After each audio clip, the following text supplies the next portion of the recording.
if you go to the market, you say, oh, I want bridal cup, I want bridal bag, I want bridal shoe, I want bridal gele. That's why they used to add money. All these vendors, that's why they add money, because anytime they hear, oh, bridal this, bridal that, they automatically think that, oh, you're getting married, so you should be extorted. Guys, this is reality. Like, try as much as possible. Maybe you're doing your shopping yourself. Try as much as possible not to go to the vendors and say, oh, I want bridal clothes, I want bridal shoe, I want bridal hair. If you see a shoe that is nice and you can rock it, just go ahead and say, I want to buy this shoe. Once you go ahead and start announcing that, oh, I want bridal shoe, I want bridal cotton, I want bridal. That's why they rip us off. To be honest, that's why we are being ripped off, because I mean, bridal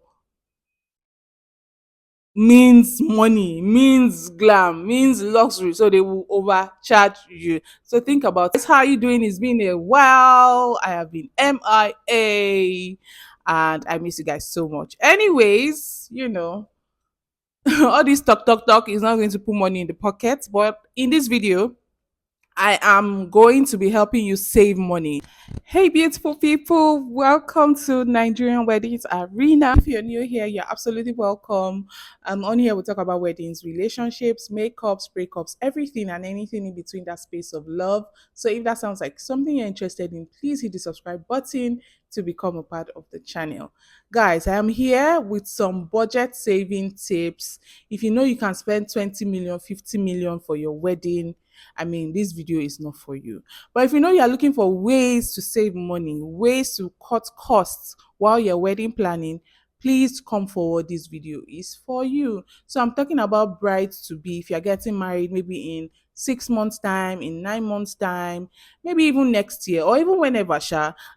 The cocoa is that you are Sha willing to save costs, cut costs, while getting still getting like really good, I mean, a very good wedding still. Not that you're cutting costs and you're getting a very shabby or very anyhow wedding. I'm going to tell you, how in 5 or 6 or 7 ways. Number one is, have you considered doing like a 1 day ceremony, guys? Like, just think about it.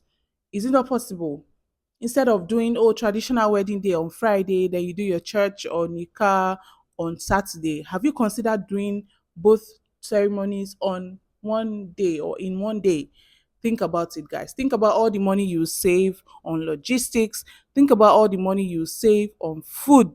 Guys, you can use all that money for something good, something else. Why is my nose scratching me? I think someone wants to give me money. That's why my nose is scratching me. But anyways, let's continue, guys. So think about doing all like both ceremonies in 1 day. I'm going to tell you how.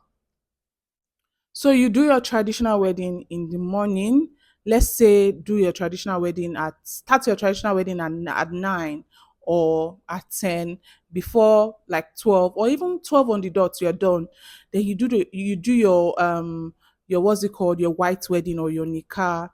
You start it at maybe 12 or 1 in that same location, guys. Like, you can just have a separate location for your traditional wedding, where it's been decorated like for traditional wedding. Then another side of the hall, use it for your nikah or your church wedding, or or your reception. You don't need to go to another hall. Like, just think about all the money you are going to save. Think about all that money you are going to save up, guys, and you're still getting like more or less the same value, right? But you're not going to be feeding people for 2 days. You're not going to be wasting money on transportation, on 2 different days. You're not going to be stressed for 2 different days. Like, all your stress is going to be on 1 day. Number two, guys, this one is a very, very is it unconventional one. People do not really really do this, and I don't know if the church facility is going to accept it. Well, I went for one of my friends' wedding, I think maybe last 2 years. She had her wedding, of course, like the church wedding in the church, and guess what, she had the reception in the church. Like, when I witnessed the wedding, I was like, wow, this is really really good. I just thought about all the money that she had saved up, all the costs that she had saved, for not going out to rent like a hall, and all that jazz. I'm going to tell you how she did it. So guess what? She even did a traditional wedding on that day, guys, but she did it in a different location, right? So traditional wedding aside, church wedding, she went to church, did the whole exchange of vows, church service and all. Then after the church, the main church service, they started to share food. They started to share food. So you're going with packs. You're not eating there. You're not eating there. They've already packed your food, put it in a bag. So they'll just hand the food, the bag to you, and that's it. They dance, of course, not to twe, but dance to godly music, and that was it, guys. At the end of the day, everybody clean your bum bum and go home, guys. Just think of, see, my money is just, my head is just thinking of all the money that she had, that they had saved up, for not doing the reception in another place. Just think about it. Like, think about it. In this economy, you need all that money, guys. You need any money you can save up. If you know you can spend 20 million, 50 million on your wedding, please, you know, be my guest. Makeup. Have you ever thought about not telling the makeup artist that you want to do a bridal makeup? Just tell the makeup artist that, oh, I want to do makeup, right? Just say it, like, I want to do makeup. I mean, you've seen her work. She's not going to do like shabby makeup. Make sure the makeup artist is good. Just say, oh, I want to do makeup. What's even the difference between bridal makeup and non-bridal makeup? I know that of course there will be, like, some differences here and there, but in your church mind, in your mosque mind, can't you rock a normal makeup that is well done? Can't you rock it? If you are hoping to save money and cut costs, can't you rock your makeup? Just normal one, oh, that is not going to wash off, or that is not going to, a good makeup, as opposed to, oh, bridal makeup that is all should I say glamorized and overrated and exaggerated. I mean, why would you say, oh, bridal makeup? Do you know that is all the things we used to add? If we go to the market, you say, oh, I want bridal cup, I want bridal bag, I want bridal shoe, I want bridal gele. That's why they used to add money. All these vendors, that's why they add money, because anytime they hear, oh, bridal this, bridal that, they automatically think that, oh, you're getting married, so you should be extorted. Guys, this is reality. Like, try as much as possible. Maybe you're doing your shopping yourself. Try as much as possible not to go to the vendors and say, oh, I want bridal clothes, I want bridal shoe, I want bridal hair. If you see a shoe that is nice and you can rock it, just go ahead and say, I want to buy this shoe. Must you go ahead and start announcing that, oh, I want bridal shoe, I want bridal cotton, I want bridal. That's why they rip us off. To be honest, that's why we are being ripped off, because I mean, bridal means money, means glam, means luxury, so they will overcharge you. So think about it, guys. So four, guys, cut down on guests. You don't need to have 300 people at your wedding. Do you honestly know 300 people? I mean, some of you would say, oh, parents would not agree. Trust me, the economy has changed. The economy is not smiling. Things are expensive. Explain to them. I'm sure if they didn't agree 2 years ago, they would definitely agree now. If they didn't agree at your sister's wedding, they will agree now, because they know how things have become very, very expensive. So cut down on your wedding lists. Like, cut it down. You don't know 200 people. You don't know 300 people. 100 people, Tiwa, okay. To be honest, 100 people is okay. You don't need to invite the whole town hall for your wedding. Like, is the whole town, are they going to give you gifts? Like, even I wanted to say, sir, even the gifts, sef, what are they even giving? But let me keep quiet, right? But let's tell ourselves the truth. Like, what are you doing with 300 people, like 400 people, 500 people? If your father is a politician, well, God bless you. God bless your hustle. But if you are just like, a normal person, you're not a politician, you don't hold any like popular office. Even people that are popular like that, save, it's very, very small weddings. They don't used to do like big weddings again. They just do like really classy, and they just invite like, little guests to their wedding. Number five is cakes. Okay.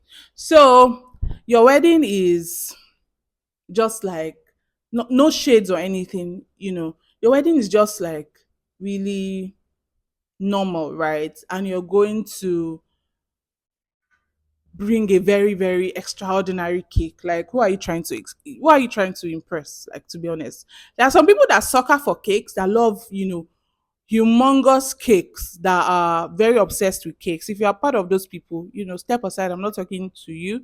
But if you don't really mind cakes, like if it's just for, oh, okay, cake at the wedding, just go for something small. Like, just go for something small. Just go for something small. I don't know why I'm emphasizing it, to be honest, because I've been there, I've done that. Like, just go for something small, guys. You don't need to be doing 10 tier cakes and 10 tiered, 10 tiers of cake. What do you want to use all that for, to be honest? What do you want to do? So if you know you're not really so focused on cakes, just do something small and nice. I'm not saying go and do cupcake size, but yeah, just do something small and nice. You don't need, those exaggerated cakes if you don't really need them. That's my honest opinion. Last but not the least, guys, is on food.